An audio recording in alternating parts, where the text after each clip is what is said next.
Yeah, I know what you're thinking. You can get a job in the Middle East simply by trying or by magic, through others or by fluke.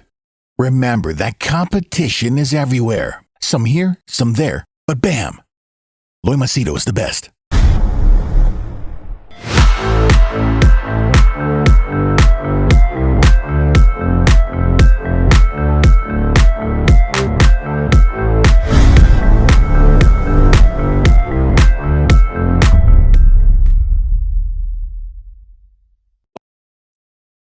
In this video, I'm going to share with you my thoughts about a very simple question that one of my WhatsApp members had asked me.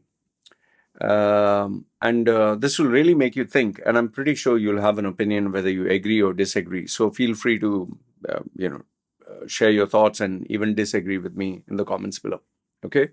It's in relation to good habits versus bad habits, greatness versus being mediocre. Okay? For those who are new to the channel, my name is Loy Machedo. I'm a personal branding strategist and coach. My core functions are helping people get well-paying jobs in the Middle East, especially UAE and Dubai. And people also book my services for coaching related to personal or professional challenges that they have when they feel that, okay, the other people are just giving them typical, bookish theoretical knowledge. When they want some hardcore stuff, they come to me. Anyway, so here's the question. The question, I'm paraphrasing, was, can you achieve greatness? Can a person like you and me achieve greatness? Can we achieve success in life? Why is it that some people, no matter how hard they try, they never achieve anything? Why is that some people, whatever they do, like for example Elon Musk, they keep achieving greatness? And then also the other sub question was, if I start inculcating good habits in my life, will I become better? Versus, if I have bad habits in my life, can I get rid of them? And finally, I think the biggest one of them all is, why can't I do something? Like, for example, studying. Why can't I do it? Can you give me a few tips how I can study or how I can read a book or whatever? I know these are many, many questions, but I'll try to answer them one at a time. I'll give you my personal example so that you can tell me whether it makes sense or not. As a child, my mother, she was only focused on making money. That was her only passion. That was the only craziness. She loved making money. She loved working. She loved saving money, buying property. She was crazy about that. Okay, very enterprising lady. But as a mother, she was terrible, absolutely pathetic. Okay, in the sense, she never gave me time. She was never there with me. She always just left me, ignored, whatever. My stepfather was the worst of the worst. I mean, if you could curse a person and destroy their lives, he was the kind of individual to bring, because in the office, he was great as an employee, very smiley, very friendly. But the minute he came home and he saw me, maybe because I reminded him of my first father, that was my mother's first husband, he would physically, violently beat me to the point where literally, like, he would take a rubber cane or he would take a belt and he would keep hitting me. Imagine hitting a 7 or 8-year-old child until blood would come out so violently, like hitting an animal. And I don't know from where he got that anger, frustration, or hatred. And the sessions of the beatings would go from like literally 15 minutes to 1 hour. I used to see the timing sometimes. And people ask me, like, why he used to hate you so much? Well, it could be because I didn't complete the homework, or a teacher would complain about me. I was talkative, I was mischievous, and they would always lock me up in the house. So even though my parents were not even average, forget ideal parents, and society was always telling me, you're a mistake, you talk too much, you are irritating. Uh, uh, School so-called friends, they would ostracize me because I was very irritating, always wanted to be mischievous, and I never fit into a group. So, and even the church, they were like, oh, the boy talks too much. He's very mischievous. The devil is inside him, and all that bull and crap. And being locked up in the house, and I was always dying to go outside, dying to be noticed, dying for attention. So I never believed I could achieve anything worthwhile. I was mischievous. Uh, I was full of energy. I was ADHD. That time I was too hyper. And given that my parents themselves used to tell me, you are a mistake, you're a curse, you should die, why are you born? So and remember this, there was no internet, there was no computers, a phone. My father used to take out the receiver, so couldn't make any phone calls. There was only radio, the local radio. Used to have that oversized stack deck of tape recorder here, then uh, equalizer here, then something else. It used to be that big one, and at the top would be like for a vinyl, this thing like a CD player. So, and TV was only whatever would come on the local stations. There was no like cable TV globally and all that. So there was no way of me to know what was outside the world. I only knew school and I only knew home, okay, and my parents. So nobody told me that I was meant to be something great. I never knew that I was meant to be something worthwhile. I didn't know what I wanted to be. I just knew that there was school, and that was a school. All the teachers used to beat me and shout at me because I was mischievous, and come home, and once again, parents, and they wouldn't let me go out to play. They wouldn't let me do anything. Uh, but I just had the fire inside, the restlessness, the hyper energy to always want to do something. I guess the first time I realized, or I thought I would be special, was when my stepfather's cousin, he was one of those types who used to read books. And he came down with his wife. Obviously, my parents, when they would invite people to the house, they would be at their Sunday best. They would show that they are very loving towards me. My stepbrother used to always get attention anyway, because he was my father's son, actual son. So he was spared all the bad things. I used to get everything else. And I was elder. I think there was an 11-year age gap. So when I remember very clearly when that gentleman, his name was Harry, he came down and he came with his wife. He had a son and daughter. And as usual, my father was telling, hey, he's very mischievous, he's very naughty and all that. And there was maybe a house party or something. And I used to love talking. I used to love talking. We used to play bingo sometimes. They would have food, and then they would play bingo, then food, then, with a little bit of alcohol, and then sit down, talk, and all that. So we used to have those rare moments of parties. So when there was that party that day, he told me that, no, he's a smart boy. I felt a little happy. Someone identified me as smart. And then he told me he will give me a book when he comes the next time. I was like, okay, whatever book. I love reading books, by the way. I love reading story books. I love reading comic books, which my parents wouldn't allow. So he gave me, I remember very clearly, the first book that he gave me, and that was the first ever self-improvement book, was Grow Rich with Peace of Mind, okay, by Napoleon Hill. And he had just given me, that was his collection. And he said, I want you to read this book. I was like, okay, fine. If he's telling me to read the book, and because he told me, and because, he was related to my stepfather, stepfather didn't tear the book. And obviously, he was working as a general manager and he was fairly doing financially well off. So my father would always give him that, stepfather would give him the respect.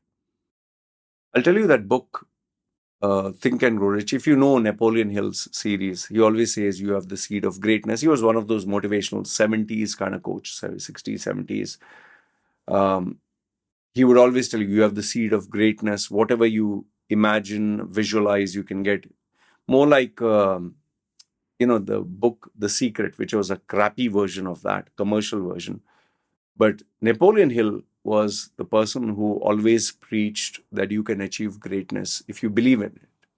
You first have to believe that you can achieve greatness, and then you can achieve greatness. And then he would give techniques like visualize, affirmation, surrounding yourself with a mastermind group. That is where the term mastermind came. Mastermind means surround yourself with great minds. He had many techniques there. But I'll tell you, the minute I read that book, it was a little tough read because there were no pictures and all that. And I used to love reading books. I'll tell you, even though my parents used to prevent me from reading books, I would go to the school library and read comic books. Not comic books, they were Eden Blyton, I think Eden Blyton, about fairy tales and all that. And there were some historical books, but there would be a picture and there would be some. So I liked reading them. I hated school books and I liked reading story books. The librarian used to allow me to sit there and read and even borrow. So as to secretly, we could take one book per week. The librarian was so impressed with my dedication and the thing. He used to allow me 3-4 books and I was to spend time reading those books. So when he gave me this book, which had no pictures in it, I read it. I was blown away that, wow, you can achieve greatness. Maybe there's a seed of greatness in you. Maybe you can achieve the impossible. All this motivational stuff nobody told me. And I really felt that that book was talking to me. For a, I don't know, 13, 14-year-old young man, it was a shocking thing to know that maybe I'm destined for greatness. And I'll tell you, through that very first step, beliefs started to come in that maybe I'm meant to achieve something great. Maybe I'm meant to be something great. Now, keep this in mind. No mentor. Parents never told me anything positive. Friends never told me anything positive. Church never told me. School never told me. People who interacted with me never told me. It's just that there was a voice in me that believed I could be something. Now, I wish I could, I wish I could tell you that suddenly my life changed and suddenly whatever I visualized came to me and suddenly all the blessings came to me, like how it was mentioned in the book and, like a Hollywood movie, my life changed. No, it didn't. But that fire that was created in me started yearning to find a possibility to make this real.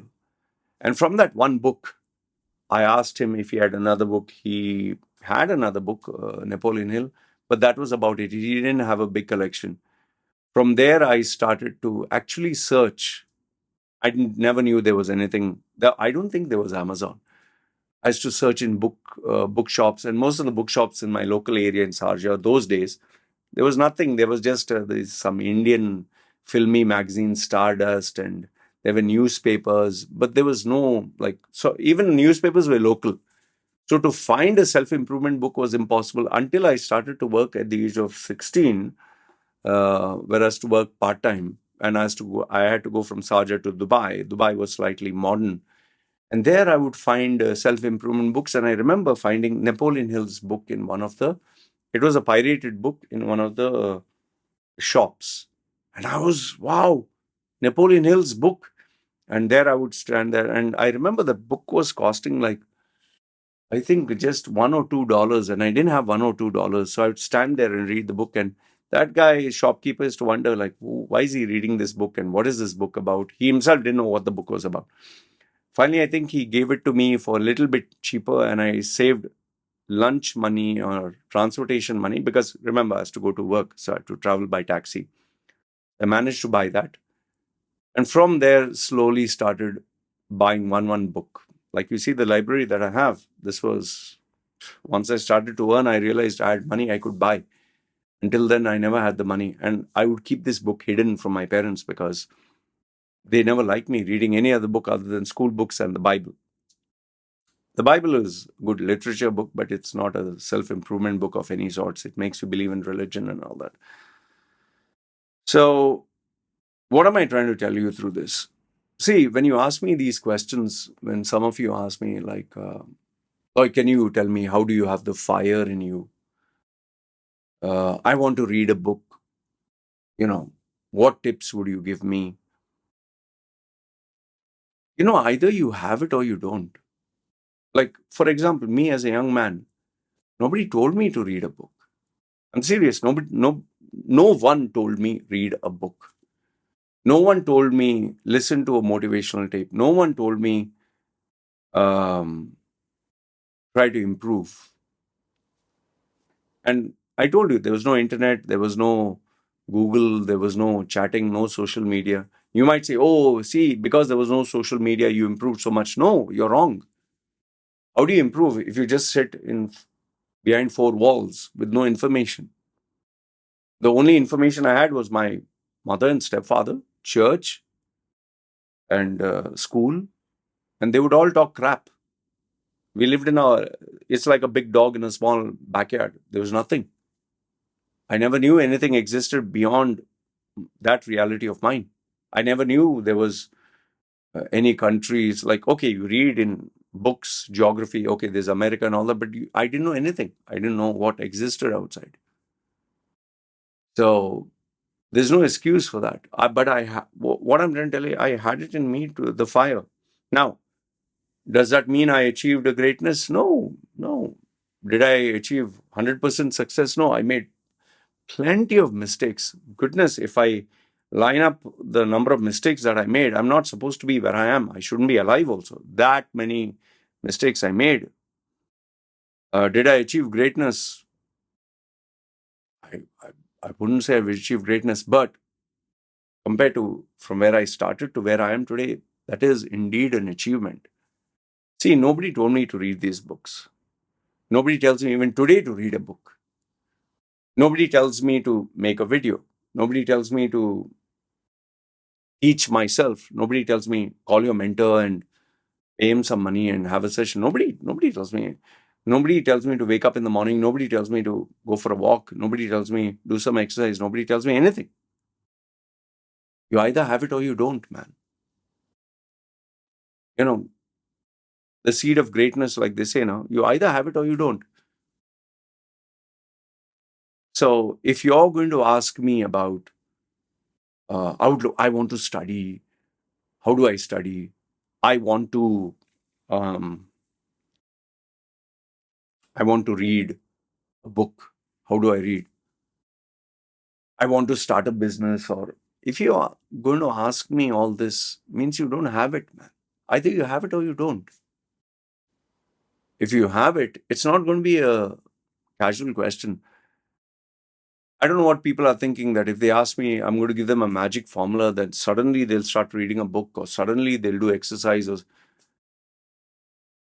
if you don't have the fire in you, that's it. Like some people say, I feel lazy. I don't want to go to the gym, but can you tell me how to go to the gym? Or I want to read a book. I want to study, or I want to improve. I want to become better. You either have it or you don't, man. See, the results cannot be guaranteed by anyone. Will you become a rich guy? Will you become a billionaire? Will you become successful? Nobody knows. But can you do something about it every day? That is in your hands. See, I don't know whether I'm going to get a client tomorrow, today, after 3. I don't know. I don't know whether I'll make $100,000 end of the year. I don't know. I don't know whether um, my life is going to be better or I'm going to be happier. I don't know the end result. All I do know is I can do something now. I can read a book now. I can study now. I can do exercise now. I can work now. And I don't need to ask anyone. I don't need, like, and I'm not looking for an easy way out. Many people are trying to look way. How can I study, just have a super memory? How can I go to the gym? I love to go to the gym, have that fire every day. How can I want to read a book effortlessly? Oh, maybe. Have you ever thought about it that I have ADHD? To read a book is very difficult. Today I read a book. I read a book for 45 minutes, and nobody was there to tell me. And you'll say, "Oh, Loy, I don't have time." You think I have enough time? You think I don't have other things to do? You think I don't have other distractions? Playing a game, going out, eating food, speaking to a client, checking my stuff, writing, the blog for a client or whatever. You think I don't have 110 things? I'm a father. I'm a husband. You think I didn't have any things to do? I'm free, full day, sitting, holiday? No. I have 10,000 distractions, just like you. And I told you, I have ADHD. I cannot sit and read, but I forced myself. And I didn't ask anyone's permission. I didn't ask anyone's tip. I said, nothing doing. Put off the internet, leave my phone here, sit with a book, take a pencil. Until I finish reading, I don't get up from there. Made it comfortable, had my carbonated soda next to me, and I read 3, 4 chapters, very happy. And bottom line message that I want to give you is, you either have that fire in you to achieve greatness or you don't. And if you're going to ask someone, can you help me get this? Then just forget it. Just having that desire without a drive is like, I want to lose weight, is like saying, I want to lose weight. And then you sit down, watch a movie, and you're stuffing your face with popcorn or chocolates. I want to lose weight, yeah, but no interest here. Either you have it or you don't. You tell me if what I've shared does make sense or not. Remember this much. You have just one life. So stop bullshitting with yourself and trying to fool yourself that you want to improve or become better or whatever. I think the first step is for you to discover who you really are. Who you really are, what you really are, and be true to yourself. That doesn't mean, oh, I like sex, oh, I like smoking, oh, I like drinking. Chal, I'll be true to myself. No, that is not true to yourself. That is why I tell sometimes people, listen, stop being stingy, stop being this thing, stop searching for Google for answers. Get yourself a bloody mentor, a coach who'll sit down with you, who will help you peel off those layers that you have like an onion and discover what you really are inside and focus on that. It'll take time. It took me time. It took me 15, 16 years because I guess I didn't have a mentor, coach, whatever. Thankfully, finally, after I did get it, made the process faster, and that is where at the age of 46, like they say, better late than never, I'm where I am today. Anyway, this is what I wanted to share with you. Let me know your thoughts in the comments below. And remember, it's not the external factors, opportunities outside or friends or mentors. It starts from within. If you have it here, then nobody can stop you. For me, I had it. When I think about it and I think, and that 7-year-old boy, what gave him that fire, man? Alone, locked up in the house. What gave him that fire to want to read a book, to want to improve, to want to become better? A boy with ADHD, a boy with distractions. What prevented him from smoking, drinking, doing the wrong things? No internet, no radio, no friends, nothing. What made him? Something, right? Think about what I said. Think about what I said and you tell me whether I'm right or wrong. All right? That's why they say, a pair of twins, both of them, born to the same parents. One can be something really great, one can be something really bad or average. Who do you blame? Themselves, right? Anyway, let me know your thoughts in the comments below. Good, bad, ugly. Love to hear from you. This is me signing off. You guys take care.